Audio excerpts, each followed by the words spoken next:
Tinatamad ka na naman? Tama yan! Huwag mong pagurin yung sarili mo. Hayaan mo sila. Kahit kailangan nila ng tulong, huwag kang papaapekto. Magtago ka na lang. Wakang ina mo. Ginigigil mo ako, sapakin ko nga lang alam mo eh. Wala kang masuot? Huwag kang maglaba. Suotin mo lang ulit kahit mabaho. Maligo ka na lang sa pabango. Sa sobrang katamaran mo, pumokos ka lang sa goal. Huwag kang maghugas ng plato. Huwag kang magtrabaho. Huwag kang magbubuhat. Huwag ka rin maglinis. King ina mo. Wala kang pera. Magbenta ka ng gamit na hindi sa'yo. Isa kang dakilang batugan at patunayan mo sa buong mundo. Pag inutusan ka, magalit ka. Huwag kang makikinig. Lagi mong tandaan na wala kang ibang gagawin kundi ang matulog, kumain, maglaro at matulog ulit ng paulit-ulit. King ina mo, mag-rest in peace ka na lang. Maging pabigat ka at wag mo silang pansinin. Mag-focus ka lang sa mission mo. Ang maging dakilang batugan sa buong mundo. Maging pabigat ka at wag mo silang pansinin. Isa lang ang mission mo sa mundo. Ang maging batugan. Pag may gusto kang bilhin, humingi ka lang ng pera at makukuha mo yung gusto mo kahit anong sabihin nila sa'yo. Wag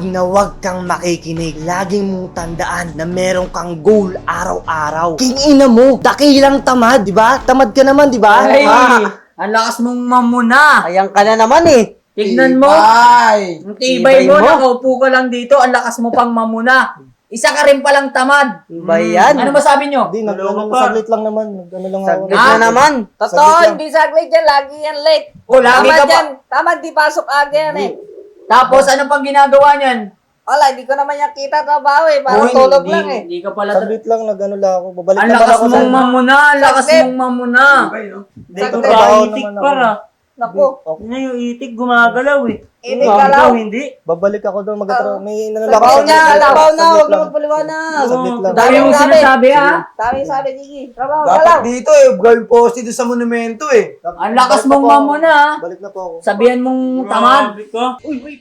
Diyan ka lang, huwag kang alis ha. Kukuha ka ba ng sasakyan? Dito ka na kay MCARS dahil napakadali ng proseso dito. One day process, same day release. Makukuha mo na sasakyan mo. At take note ha, no need bank approval. At kahit may replevant case ka, aaprubahan ka ni MCARS dahil kakampi mo si MCARS. At ito pa, may chance kang manalo ng iPhone 15 or cash. At hindi pa nagtatapos dyan dahil maraming freebies katulad ng free full tank gas, free car wash, at marami pang iba. Kaya kung gusto mo kumuha ng sasakyan dito, pumunta ka na dito dahil lahat ng klase meron sila, mapa-second hand, brand new, mapa-sports car o luxury, meron kami yan. Sa may mga gustong magbisita at pumunta, ay ito ang address.